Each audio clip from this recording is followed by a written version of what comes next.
Hello दोस्तों, नमस्कार। MCC classes में साथियों आपका बहुत बहुत स्वागत है। और आज हम बात करेंगे दोस्तों 13 तारीख का जो प्रश्न पत्र है सेकंड शिफ्ट का, यानी कि 3 बजे वाला।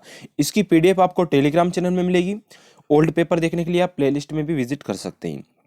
दोस्तों ये वीडियो ज़्यादा लंबा नहीं रहेगा, ठीक है, लेकिन हम कोशिश करेंगे आपको मैक्सिमम चीज़ें समझाने की, ठीक है। मैं बात करता हूँ, सबसे पहला प्रश्न आता है, कोहिमा निम्न की राजधानी है। तो ये क्वेश्चन आपसे पूछा गया था और आज वापस से क्वेश्चन पूछा जाएगा आखिरी में। कोहिमा किसकी राजधानी? तो ये नागालैंड की राजधानी है, ठीक है।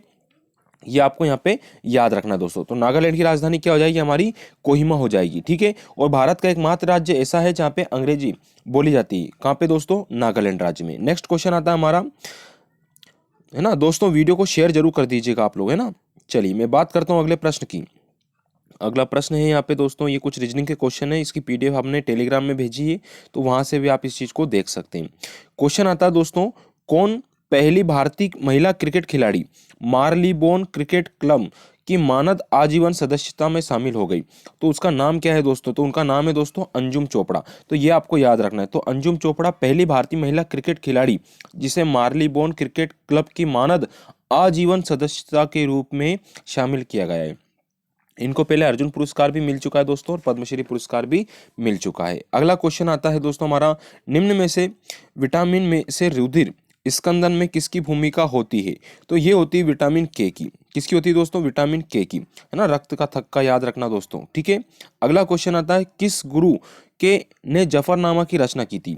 तो किस गुरु ने की थी? तो गुरु गोविंद सिंह ने की थी दोस्तों जफरनामा की रचना। ये आपको यहाँ पे याद रखना है। और ये की थी इन्होंने फारसी भाषा में, तो ये भी आपका क्वेश्चन बन सकता है, ठीक है। और जफरनामा मतलब होता है विजय पत्र। क्या कहते हैं दोस्तों? विजय पत्र। तो ये भी आपको याद रखना है, ठीक है। चलिए अगला क्वेश्चन आता है दोस्तों, निम्न में से कौन सा राजमार्ग स्वर्णिम चतुर्भुज का भाग नहीं है? तो ये कौन सा नहीं है दोस्तों? ये भी 55 भी है, 79 भी है, 2 भी है। आपको याद रखना है NH 45 नहीं है, ठीक है। और इसकी जो टोटल लंबाई है 5846 है। कितनी है? 5846, ठीक है। ये 4 महानगरों को जोड़ता है, चेन्नई, कोलकाता, दिल्ली, मुंबई। चेन्नई, कोलकाता, दिल्ली, मुंबई। तो स्वर्णिम चतुर्भुज एक राष्ट्रीय राजमार्ग का एक नेटवर्क है दोस्तों। अगला क्वेश्चन आता है, निम्न में से कौन सा जिसे मालवा क्षेत्र में नहीं आता?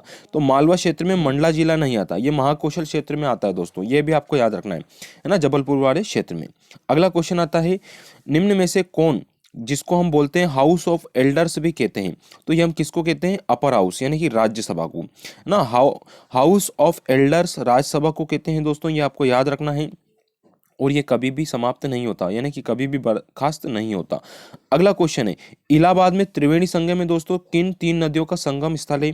तो ये है दोस्तों गंगा, यमुना और सरस्वती। गंगा, यमुना और सरस्वती तीनों का मिलन स्थल है दोस्तों यहाँ पे। अब वर्तमान में इलाहाबाद का नाम हमने क्या कर दिया दोस्तों? प्रयागराज हो गया है। ये भी आपको याद रखना है, ठीक है। अगला क्वेश्चन आता है दोस्तों, भारतीय राज्य देश में प्रत्येक वर्ष दिसंबर में हॉर्निबल महोत्सव मनाते हैं। तो किस राज्य में यह मनाया जाता है? तो दोस्तों नागालैंड में मनाया जाता है। किस में मनाया जाता है? हॉर्निबल फेस्टिवल नागालैंड में मनाया जाता है, ठीक है। तो 1 से 10 दिसंबर के मध्य में ये चीज़ें चलती है, ठीक है। ये आपको याद रखना है। और पहली बार ये बनाना स्टार्ट हुआ था सन 2000 में। अगला क्वेश्चन आता है, भीमबेटका की गुफाएं और आश्रय स्थित है। कहाँ पे स्थित है दोस्तों? किसकी इसमें शामिल किया गया है? तो यूनेस्को की विश्व विरासत स्थल में शामिल किया गया।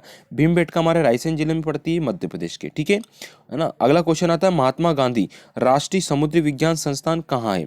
तो महात्मा गांधी राष्ट्रीय समुद्री विज्ञान संस्थान हमारे पोर्ट ब्लेयर में पड़ता है। कहाँ पड़ता है दोस्तों? पोर्ट ब्लेयर, ठीक है। तो ये भी आपको यहाँ पे याद होना चाहिए, ठीक है। अगला क्वेश्चन आता है दोस्तों हमारा, आज हम सिर्फ क्वेश्चनों का डिस्कशन कर रहे हैं दोस्तों, ठीक है।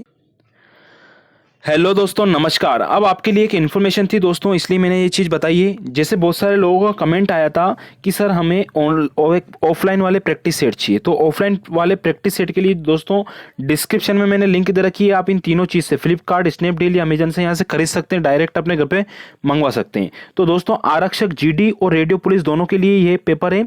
इसमें प्रैक्टिस सेट भी हैं आपके, है ना। तो टोटल 20 प्रैक्टिस सेट निकलेंगे, 3 सोल्ड पेपर निकलेंगे और ऑब्जेक्टिव टाइप से इसमें क्वेश्चन है, यानी कि तीनों चारों सब चीज यहाँ पे मिल जाएगी। दूसरी एक बुक है, ये बुक आप ले सकते हैं दोस्तों। ये मध्य प्रदेश पुलिस आरक्षक, जो कि GD और रेडियो दोनों के लिए है, ठीक है।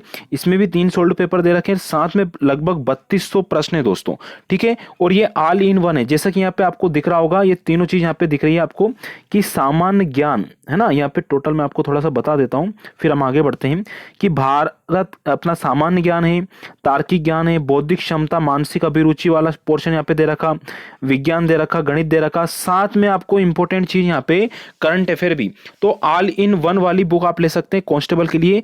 डिस्क्रिप्शन में मैंने लिंक दे रखा है, इस बुक का भी दे रखा है और इस बुक का भी दे रखा है, ठीक है। यानी कि ऑफलाइन जो प्रैक्टिस आप लगाना चाहते हैं तो ये आपका बिल्कुल आप देख सकते हैं दोस्तों। चक्षु जो पब्लिकेशन है इसकी जो बुक है और आप यहाँ से खरीद सकते हैं, डिस्क्रिप्शन में हमने लिंक दे रखा है। तो धन्यवाद साथियों, चलिए आगे बढ़ते हैं हम। चलिए अगला प्रश्न है, मध्य प्रदेश में किसकी मृत्यु के बाद मराठाओं ने अधिकार कर लिया था? तो ये था आपका औरंगजेब, है ना। औरंगजेब की मृत्यु के बाद किसका शासन स्थापित हो गया था? मराठाओं का, है ना। ये भी आपको यहाँ पे याद रखना है।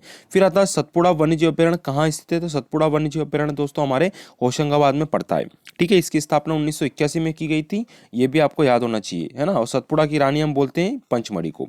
किसी राज्य के राज्यपाल को इनके द्वारा नियुक्त किया जाता है। तो किसी भी राज्य के राज्यपाल को किसके द्वारा नियुक्त किया जाता है? तो राष्ट्रपति के द्वारा नियुक्त किया जाता है। यानी कि राज्यपाल एक प्रसाद पर्यंत पद तक ये रहता है, ठीक है ना। संवैधानिक पद है पर ये रहता राष्ट्रपति के उस पर डिपेंड है ना। प्रत्येक वर्ष राष्ट्रीय ऊर्जा संरक्षण दिवस कब मनाते हैं? तो राष्ट्रीय ऊर्जा संरक्षण दिवस कब मनाते हैं दोस्तों? तो ये 14 दिसंबर के दिन हम मनाते हैं, ये आपको याद होना चाहिए, ठीक है। अगला क्वेश्चन है आप लोगों के लिए, किस राज्य से अलग करके मेघालय राज्य बना था? तो मेघालय किस राज्य से अलग करके बना था? तो ये असम से अलग होकर बना था, ठीक है। असम की राजधानी दिसपुर है, आपको याद रखना है, ठीक है। चलिए अब आगे बात करता हूँ दोस्तों, है ना। मेघालय के बारे में कुछ चीजें हैं। गारो, खासी और जयंतिया ये पहाड़ियां भी और जनजाति भी यहाँ पे निवास करती है, ठीक है। ये आपको याद रखना है, कई बार प्रश्न पूछा भी गया है। अगला प्रश्न है, वर्ष 2011 की जनगणना के अनुसार मध्य प्रदेश में किस जिले में साक्षरता दर सबसे ज्यादा है? तो ये हमारे जबलपुर में है। ये पिछले लेक्चर में भी आपको बताया गया था, है ना। 81.07% यहाँ पे साक्षरता दर है मध्य प्रदेश में।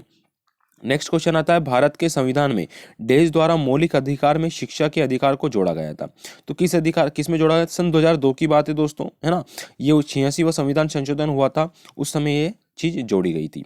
अगला प्रश्न आता है इसी के साथ में हमारा, अभिव्यक्ति का नृत्य नाटक रूप यक्षगान परंपरा किस राज्य से जुड़ा है? तो यक्षगान कहाँ का है दोस्तों? ये आपको याद रखना है, ये हमारा केरल का है। कहाँ का है दोस्तों? केरल का है, ठीक है। अगर मैं सही हूं तो प्लीज कमेंट कीजिएगा, ठीक है। अगला क्वेश्चन है दोस्तों, अच्छा कर्नाटक का है यक्षगान। कहाँ का है दोस्तों? कर्नाटक का यक्षगान है, ये आपको याद रखना है ना, मुझे भी डाउट हो रहा था। तो यक्षगान कहाँ का हो गया दोस्तों? हमारे कर्नाटक का, ठीक है। नेक्स्ट क्वेश्चन आता है दोस्तों, प्लीज वीडियो को शेयर कर दीजिए, है ना, और लाइक भी करना है साथियों अगर अच्छा लग रहा है, ठीक है। और आपके जो आज हैं दोस्तों, आज शाम को आपके एक बड़ा सा आपका मतलब जो करंट अफेयर का है वो लेक्चर आ जाएगा, है ना। भारत विश्व में सबसे अधिक आबादी वाला राष्ट्र है। तो विश्व में किस नंबर का है? तो दूसरे नंबर का है, सबसे पहले चीन है। आप ये भी जानकारी आपको याद रखना है, ठीक है। और विश्व की टोटल आबादी का लगभग 17.25% हमारे भारत की आबादी है, ये आपको याद रखना है, ठीक। और डेली हमारी लाइव क्लासेस चल रही है 12:30 बजे दोपहर में, तो उससे भी जुड़ना ना भूलें। उसमें आज का जो टेस्ट रहेगा वो मेले रहेंगे और साथ में गुफाओं का रहेगा। तो धन्यवाद साथियों, प्लीज़ हमारे वीडियो को शेयर कीजिए, लाइक कीजिए, और अभी तक सब्सक्राइब नहीं किया तो सब्सक्राइब भी कर लीजिएगा। पीडीएफ आपको टेलीग्राम चैनल में मिलेगी, लिंक इसमें डिस्क्रिप्शन में हमने दे रखा है। धन्यवाद साथियों।